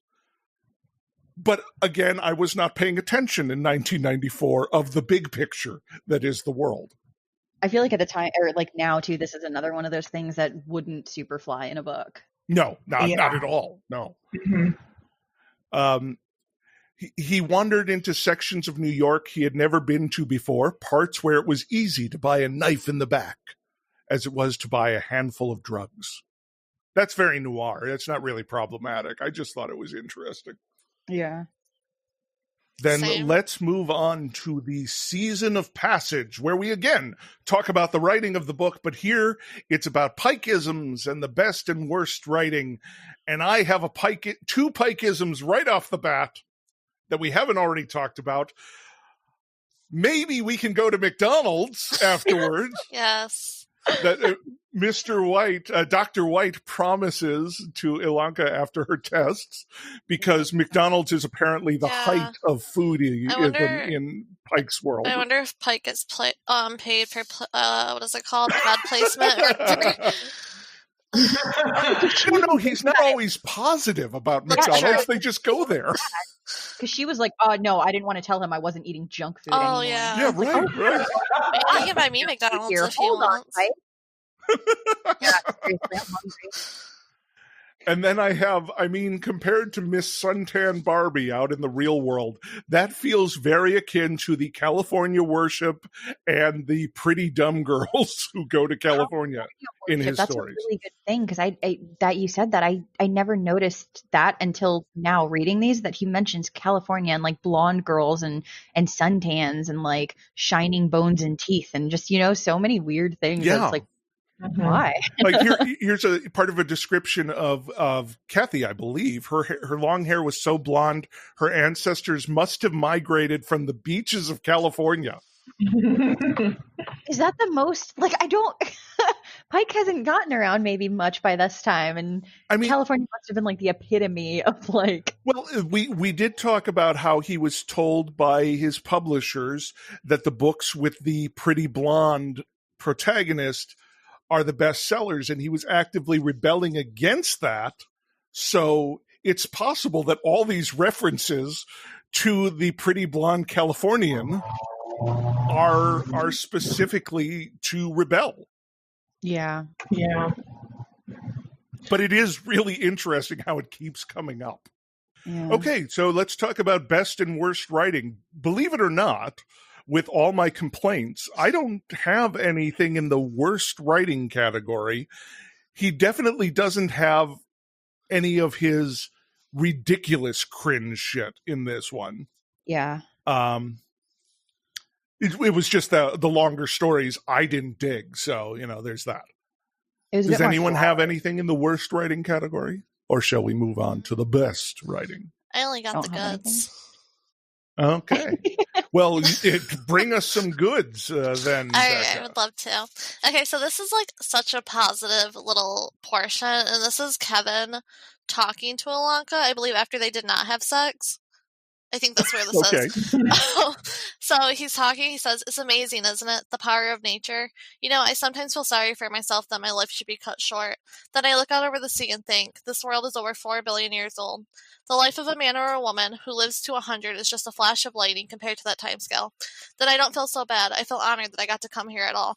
And I mean, like, in a book that's all about death, like, I really enjoyed that, like, because I personally, like a lot of people, I would assume, are like afraid of dying. Like, you don't know what's happening. Mm-hmm. So I thought this was like a nice little positivity for us, for the reader, for you, for me.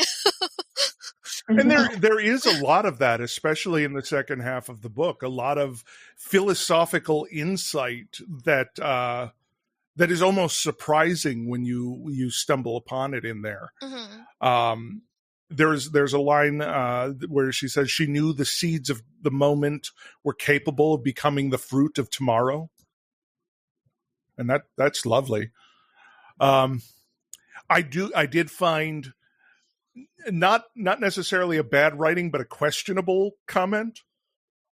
And worst of all, she was reading a copy of People magazine. Slam on People right out of nowhere, but a weekly issue Ilanka equated with the Satanic Bible for its depth of insight. Yeah.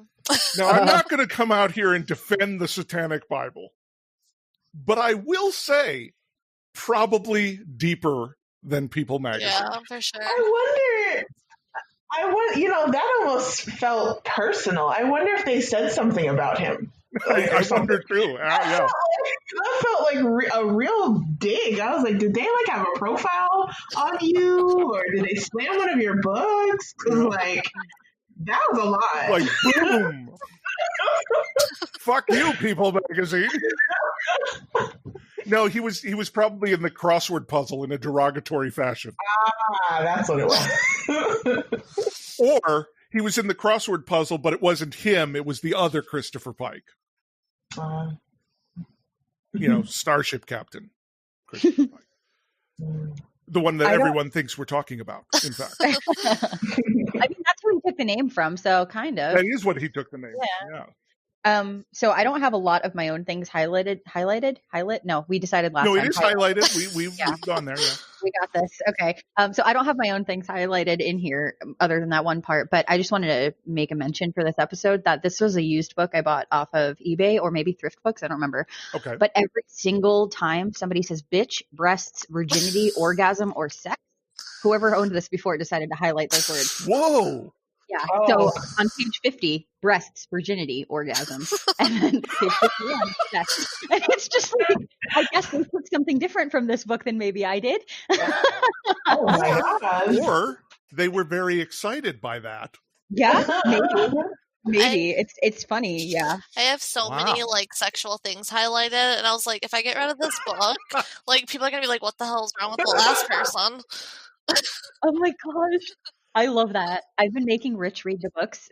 So for any of our listeners that don't know, Rich is my boyfriend, and I've been making him read these after I finish them, but before the episode comes out. So he has like 2 weeks to read it, just like everybody else. Right. And he's getting all of my notes and my highlighted parts and my little tabs afterwards. And so then when he listens to the episode, he's laughing and he's like, I didn't know what you were going to say about this, but oh shit. That's awesome. Yeah. Okay, I have some good stuff. Let me hit you with some good stuff. There's another noir line, which you all know I dig my Christopher Pike noir writing. Charlie was the kind of guy who was so slimy, you felt like you had to spray your hands with disinfectant after touching him. Gross. That's also timely, I think. Yeah. That's how I feel about everyone right now when it comes to like disinfecting my hands.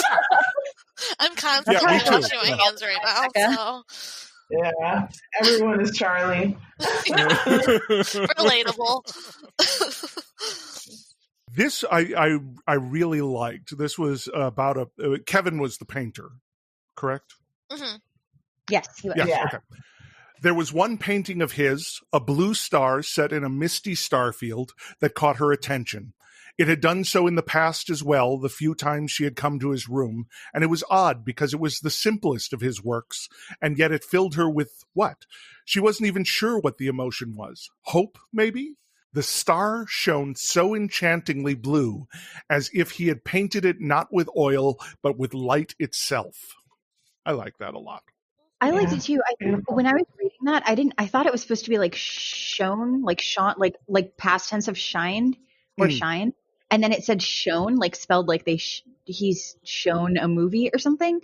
And so I was confused, I think a little bit, if that's the part I'm thinking of. I don't know. I just deleted it. No.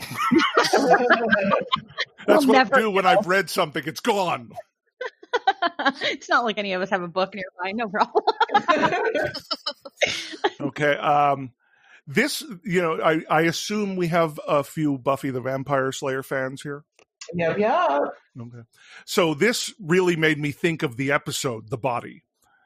It's when Ilanka is down in the morgue and sees the body bag with Anya in it. And her name is Anya, too, so there's that.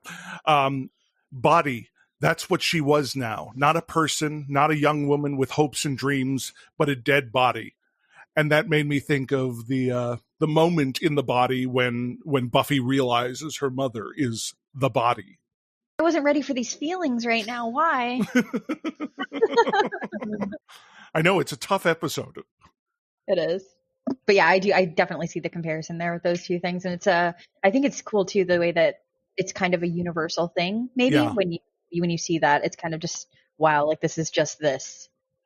And it strips away humanity. Now it's an object, not a person anymore. And that's interesting. And Ilanka doubles down on that in her conversation with Dr. White. I'm not Ilanka. I'm just a corpse waiting to lie still. Leave me alone. And there's a little bit of our angsty drama there. I love it. But if ever teens had a reason to be angsty, they do. Yeah. This is it right here. Mm-hmm. I really like this comment. That's the beauty of meeting in the middle of the story. We already know each other. Oh, what did we all think of the sharing of the sins thing? Sharing of the sins?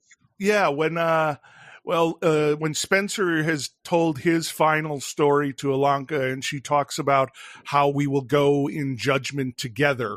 Oh. So if you sin, I will stand judged. Here it is. If you honestly feel you have done something so terrible that you cannot be forgiven, then I am willing to share your sins with you.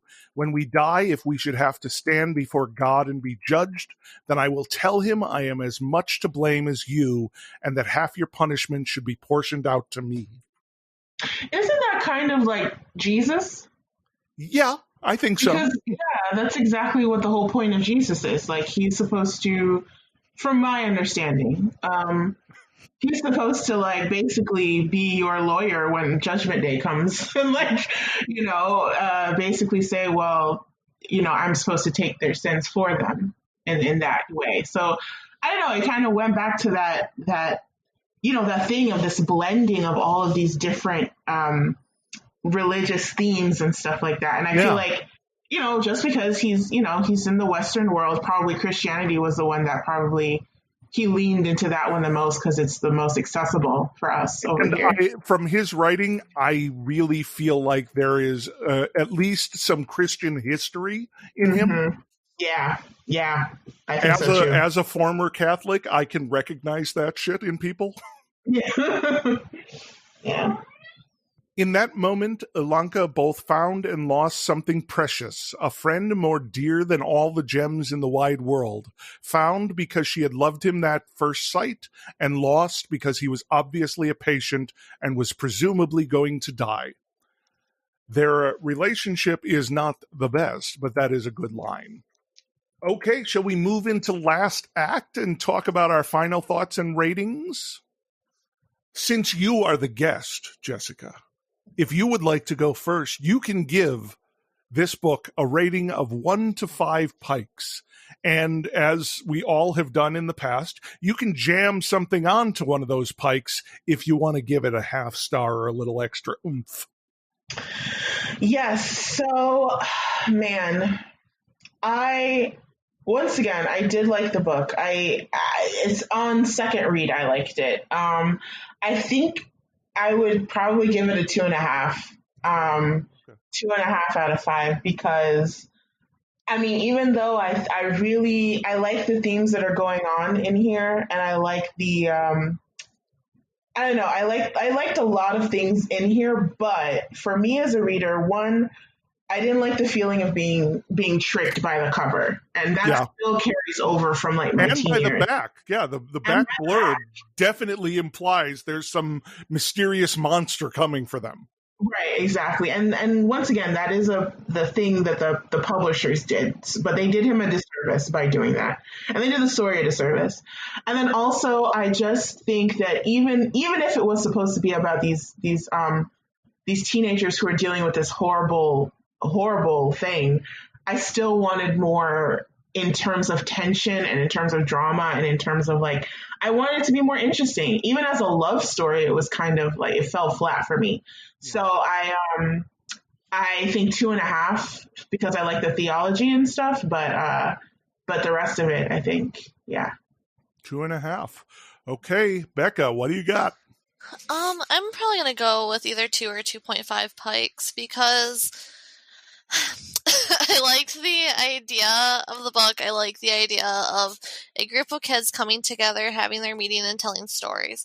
I just wish that their stories would have been better. So that's like my main thing. I feel like the book or the stories that they told are as bland as Kevin. So I'm gonna go with 2 to 2.5. I can't decide. I can't like pinpoint what number yet. Okay, that's fair. That's fair. Cassie, what do you got?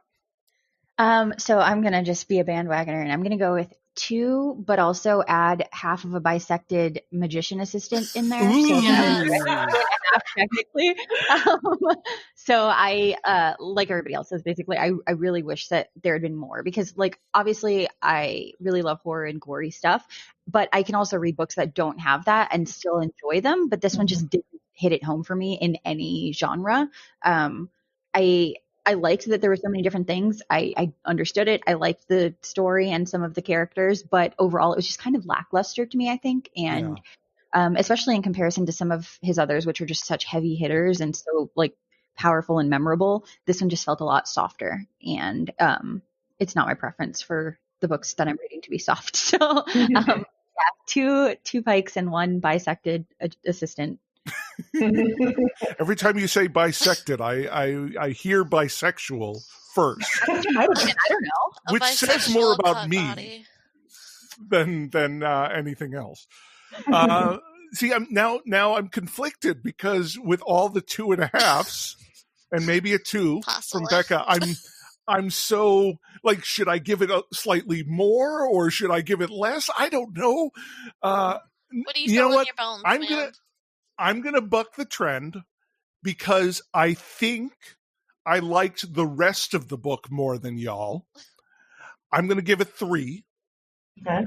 And it lost points for those 2 initial stories, but since I got engaged by the master stuff and was interested in that, I feel like I'm going to stick with 3. Yeah. And also it gets extra points because I feel like now, having read this and knowing that Mike Flanagan is adapting this for Netflix, I feel like he's using this as a wraparound for an anthology series, which is definitely what this story should be. Yeah. That's what. Okay, see, now that makes a lot of sense because I was like, what can he possibly do with this? Yeah, okay, because I cannot imagine him literally adapting this book, but he already mentioned he wants to bring other books in, so this is the best possible way to tell the entire Pike canon. A bunch of kids telling stories. Yeah, that makes sense. Yeah. That does, because not all of Pike's books could translate well to a full 2-hour movie, but they certainly could do an hour of television. Yes, for sure. Oh my God, that's a good idea. I think that because I was thinking that too. Like, how would he have like adapted Ilonka's stories? Like, they're there would have been so much. Man, I hope he does the collect call from 13. Oh my God. Yeah. Let's move on to the wrap up then. Jessica, thank you so much for joining us. This has been a great discussion, and I wanted to give you an opportunity here. What would you like to tell our listeners about your work and where they can find you and your work online? So yes, thanks for having me. You can find me on Twitter at JessIGuess90, or I also have a blog called Black Girls Guide to Horror, where I talk about just my musings on horror, intersectionality in horror, whatever I think is cool, what's going on. And I have a novella out from Rewind or Die called Cirque Berserk. It's available on Amazon, I think on shopbook.org, I believe. I don't remember the actual thing, but Amazon definitely. And it's awesome, and our listeners should buy it. Yes, you should. You should definitely buy it. If you love slashers and 80s nostalgia and tons of blood, it's for you. And I mean, come on. They're listening to the PikeCast. You know what they want. And like I said, Pike is definitely one of in my groundwater, I like to say, like definitely one of my influences. That. Yeah. Him, Arlstein, they are definitely my influences. So you can see what's going on there. I also have a audio. By the time this comes out, my short story Mama Tulu will be out with Come Join Us by the Fire by Nightfire Tour Books. So listen to that. It'll be free. Awesome. On Google. And I think that's it for now. Yeah. Well, that's great. Yeah. Becca. Yes. Where can we find you? I have a blog at astoldbybex.wordpress.com. I have Instagram, which is Read with Bex, and I have a Twitter, which is astoldbybex. And Cassie, how about you? And this time I will remind you in advance to plug your work. Yes. So I have a blog, letsgetgalactic.com, and I blog about horror books mostly, but I also really love the 90s, so there's some movies and stuff too.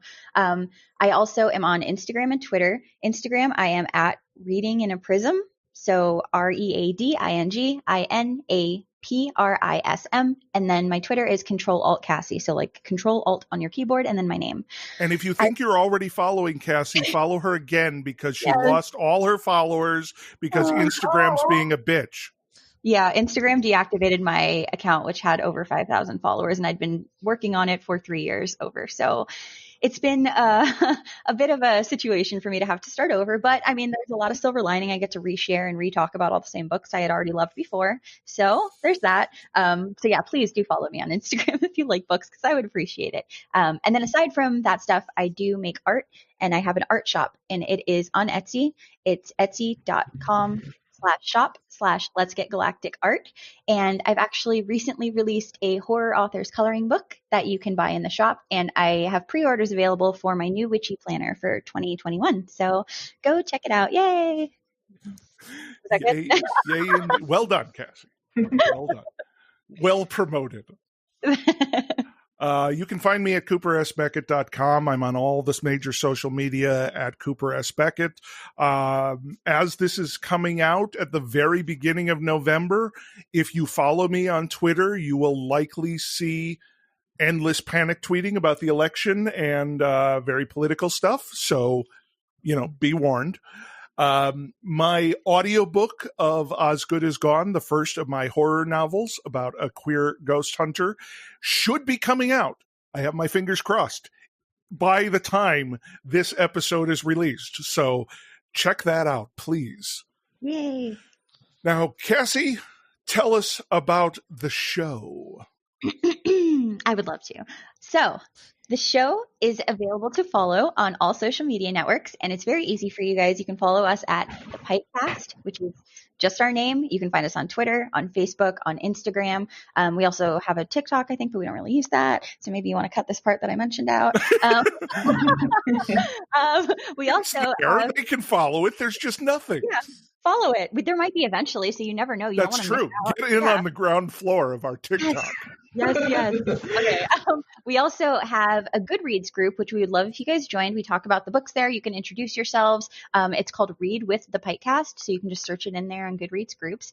And then we have a Patreon. So as you guys know, this is something that we do for fun. But if you'd like to support us and help pay for, the things that go into it and get some cool merch and special stuff, you can.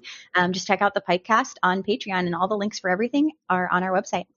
One reason to ask for patron support is because we are trying very hard to transcribe every episode, and that is an expensive and or time-consuming task. So your patronage is very much appreciated as we try to make the show as accessible as possible. Yes. And I do just want to mention, too, for any of our listeners who are listening, this is actually going live a couple of days before Halloween. So this is our spooky Halloween episode. Happy Halloween, everybody. Yay. I know it's a different Halloween these days, but, you're already wearing a mask. So wear another mask on top of that mask and go out and wander around the neighborhood. Like, this is the time to bust out the Michael Myers mask right now. You can go to the graveyard and try to get some ghosts to come hang out with you because they can't get infected with COVID. That's right. You do not have to social distance with ghosts. True. Make a new best friend this Halloween. We're here for you. Okay, everybody, your homework for next week is Monster. We will be reading Christopher Pike's 1992 book, Monster. Yes. I definitely forgot that was our next book, and I'm very excited now. I am reasonably certain I have not read this one because when I heard the synopsis, I was very surprised. So I'm looking forward to reading this and talking to you all. Thank you again, Jessica. You were awesome, and we really appreciate it. And we hope you'll come back to talk about another Pike book in the future with us. Oh, definitely. I'd love to do this. Honestly, like I said, Christopher Pike, one of my faves, especially, it's not a book, but if you ever do want to do the collect call. Definitely talking about how to bring some of his short stuff in. So yeah, we will talk to you about that. Okay, great. Thank you for being here. Yes, thank you. Of course. Have a lovely night, everybody. You survived the night, friends. You can peek out from under your covers and see the first blues of dawn out the window. Thanks for spending the night with the PikeCast, and we hope you'll join us again next time. Until then, Pikers, pleasant dreams. They were Cassie, all tell us what we... Oh, I'm sorry. No, you're good. Sorry, you can say, Cassie, tell us. I'll be quiet. Go ahead. Cassie, tell us what we can expect from the inside. Okay, here we go. Cassie, go ahead. No, you go. It's okay. I'm sorry. We're Here so I go again. deferential.